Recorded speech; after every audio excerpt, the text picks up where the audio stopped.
ஆமா செம்மலோகமா உள்ளடா இருக்கு.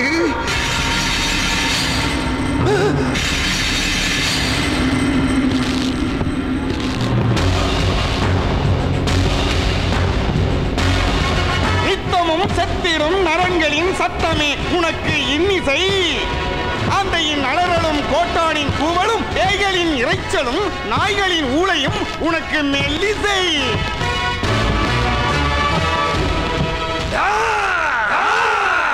இவன் தான் எம்மனா?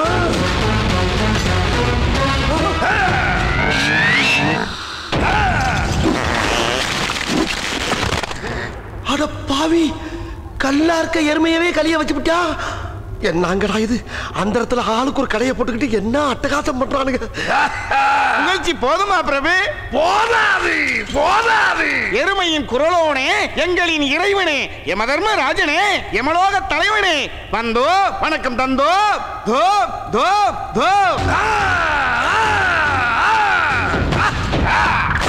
புகழ்ச்சி போதுமா பிரபு? மூச்சு முட்டுகிறார்.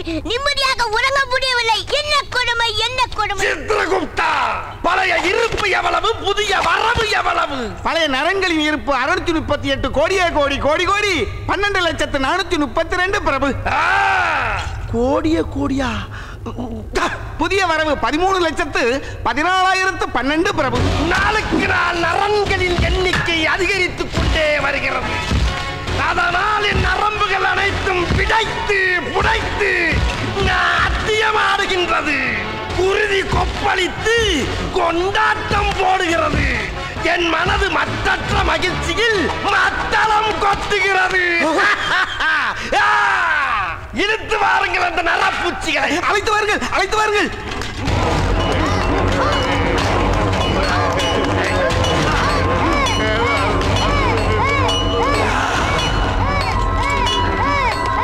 இவன் செய்த பாவம் என்ன பிரபு? இவன் பூலோகத்திலே பள்ளி குழந்தைகள் வாங்கி சாப்பிடும் மிட்டாய்களை பறித்து தின்றவன். ஏண்டா முட்டாய புடிங்கி தின்னலாம் ஒரு குத்தமாடா? நான் வேற 4-5 பைபிள் புடிங்கி தின்றுக்கனே. பிறகு தாயிடம் குடிப்பதற்கு பணம் கேட்டிருக்கிறான். குடித்தால் இறந்து விடுவாயடா மகனே என்று தாய் சொல்லி இருக்கிறாள்.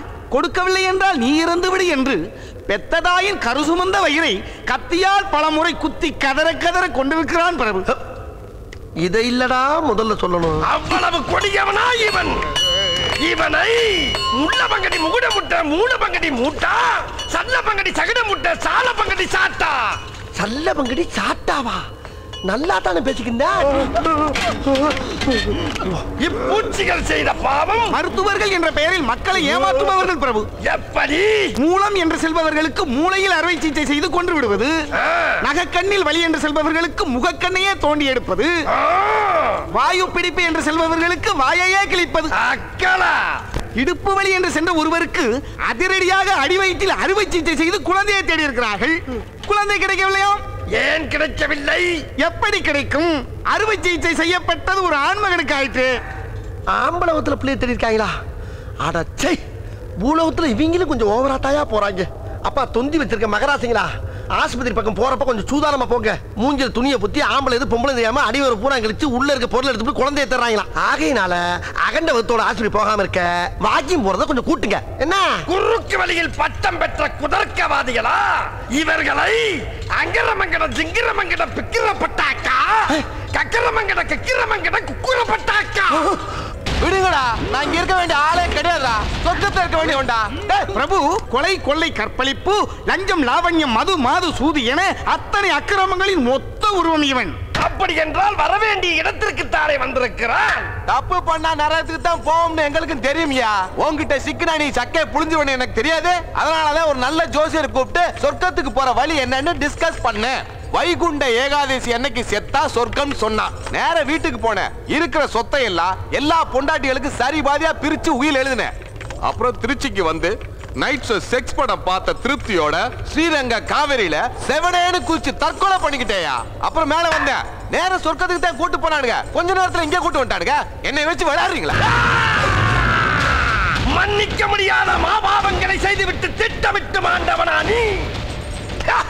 பரணியில் பிறந்தால் தரணியை ஆளலாம் என்று புரளியை கிளப்புவது, கேட்ட மந்தையில் பிறந்தால் கோட்டை கட்டி வாழலாம் என்று மனக்கோட்டை கட்டிக் கொள்வது, சித்திரையில் ஆண் பிறந்தால் நித்திரை போய்விடும் என்று பங்கினியிலே குழந்தையை பறித்தெடுப்பது, அதற்கும் ஒரு ஜாதகம் எழுதிக் கொள்வது. கேளடா கெடுமதியோனே, இயற்கையாகவே இடுப்பு வலி எடுத்து பிறக்கும் குழந்தைகளுக்கு தான் ஜாதகம் பொருந்தும். அதுபோல் விதி முடிந்து வைகுண்ட ஏகாதசி என்று இறப்பவர்களை மட்டும்தான் சொர்க்கம் ஏற்றுக்கொள்ளும். அறிந்து கொள்ளடா அற்ப பிறப்பே. இவனை அஜரமட்டி அல்லாச்சி வஜரமட்டி பல்லாச்சி அம்டக்கா. அச்சச்சோ, மறுபடியும் அப்பல் மாதிரியே நம்ம சொல்றானே. போராடுவேன் போராடுவேன் உறுதியுடன் இறுதி வரை போராடுவேன். Yemen ஒளிக, Yemen ஒளிக. கடைசிறப்ப பூலோகத்துல ஊர்வலம் மறியல் பண்ற புத்தி யமலோகத்துல வந்து போல பாரு. எதுக்கு சொல்லணும்னு விவஸ்தை இல்ல. இதானடா இறுதி. அப்புறம் இங்கேயும் வந்து நான் உறுதி சுருதியை குறைச்சிட்டு போடா என் சுடுக்கு. வெட்டி பயலுகளா வீட்டுக்குள்ள உட்கார்ந்து கும்மி அடிக்கிறானுங்க. என் புள்ள எங்க கடந்து கஷ்டப்படுறானோ. ஐயா அழகப்பா, நீ எங்கடா இருக்க? அம்மா படபடத்துக்கு போறத பார்த்தா அழகப்பா வீட்டுக்குள்ள இல்ல போல இருக்குடா. அழகப்பா எங்க இருப்பான்னு எங்களுக்கு தெரியும். எங்க இருக்கா? பரிகாரத்துக்காக நாம தான் அவனை கல்லு சிலைக்கு தாலி கட்ட வச்சோம். அத பொண்டாட்டி நினைச்சு அது பக்கத்துலயே படுத்து கிடப்பா. நடுராத்திரியில நம்மள அலைய வைக்கிறானே, அவனை அடிச்சு உதைச்சு மிதிச்சு அவங்க அம்மா கையில மடிச்சு கொடுக்க வேண்டியதாடா. அழகப்ப என்னடா அது சில பக்கத்துல படுத்திருப்பான்னு சொன்னாருங்க. சிலையும் காணும் அழகப்படி காணும். அடச்சே, கல் சிலையை தூக்கிட்டு போய் குடும்பம் நடத்துற அளவுக்கு அவன் டேஸ்ட் என்ன இவ்வளவு கேவலமாயிருச்சு? சும்மா புரியாம பேசாதியா. அழகப்ப அப்படி ஆள் கிடையாது. அழகப்பன் தான் இந்த சிலையை கடத்திருப்பான். என்ன சந்தேகம் உனக்கு? அழகப்பன் தான் இந்த சிலையை கடத்திருக்கா. சிலையை கடத்திருக்கா. யார்? ஐயா, ஆமா சிலைன்னு பேசுனீங்களே, என்ன மேட்ரு? சார், இந்த இடத்துல 5 அடி உயர சிலை தகன்னு தங்க மாதிரி என்னடா? தங்க சிலைதான்னு சொல்லு. அழகப்ப அந்த சிலையை திருடிட்டு போயிட்டா சார். அவன் தான் திருநான் எப்படி கன்ஃபார்மா சொல்றேன்? என்ன பேச்சு சார் பேசுறீங்க நீங்க? எப்பவுமே நாங்க எல்லாம் ஒன்னா சேர்ந்து தான் எதையும் செய்வோம். ஆனா இந்த தடவை அவன் மட்டும் தனியா சிலை திருடிட்டு போயிட்டான் சார். வெரி குட் சார், நல்ல பசங்க. ஓபன் ஸ்டேட்மெண்டே தர்றானுங்க பாத்தீங்களா? நாங்க எப்பவுமே ஓபனா தான் சார் பேசுவோம். வெல்டன். ஆக இந்த ஒரு மாசத்துல 18 இடத்துல உங்க கூட்டணி கைவரிசை காட்டியிருக்கு. கேட்டையா 7-8 வருஷம் ஓடுமா இந்த கேஸ்? தம்பி 14 வருஷத்துக்கு தாங்க. இந்த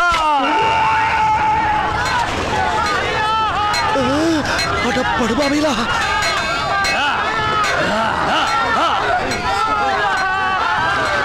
கொதிக்குது, அதுக்குள்ள முக்கிய எடுக்கிறாங்களே.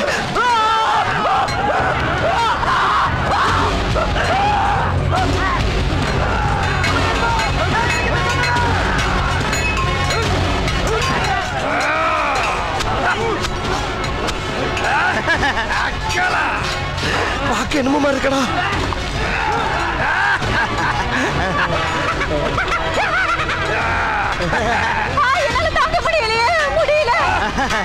யம தர்மா, எனக்கே இந்த தண்டனை. கதர மண்டல கையா பட்டல கட்டாலே, கொதர மண்டல கொய்யா பட்டல பொட்டாலே. இதுதான் ஏற்கனவே சொல்லிட்டியே, புரியுற மாதிரி சொல்லு.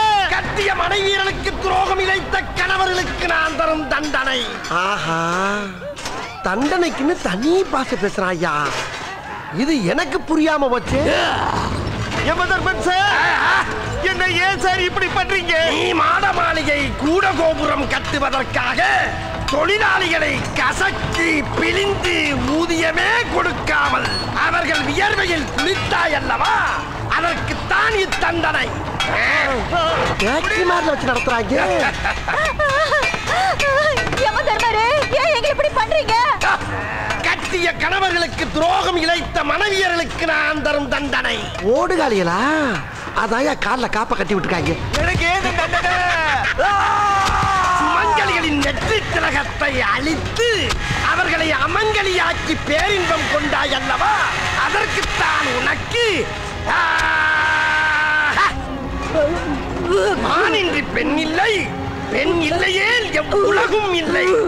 அத்தகைய சக்தி வடிவத்தில் பிறக்கும் பெண் சிசுவை மரணப்பால் கொடுத்து கொன்றவன் நீ.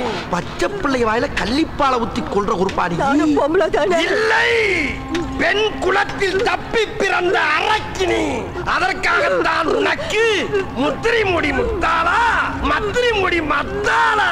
கிளவியா இருந்தாலும் அழகியா இருந்தாலும் குற்றம் குற்றமே தான். மறுபடியும் மேல தூக்கிட்டு போறீங்களே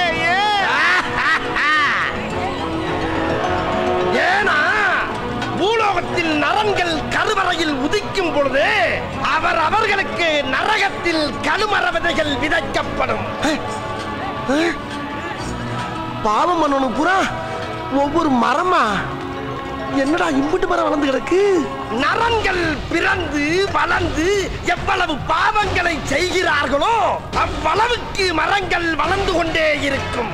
நீ செய்த பாவங்களின் வளர்ச்சிதான் இம்மரம்.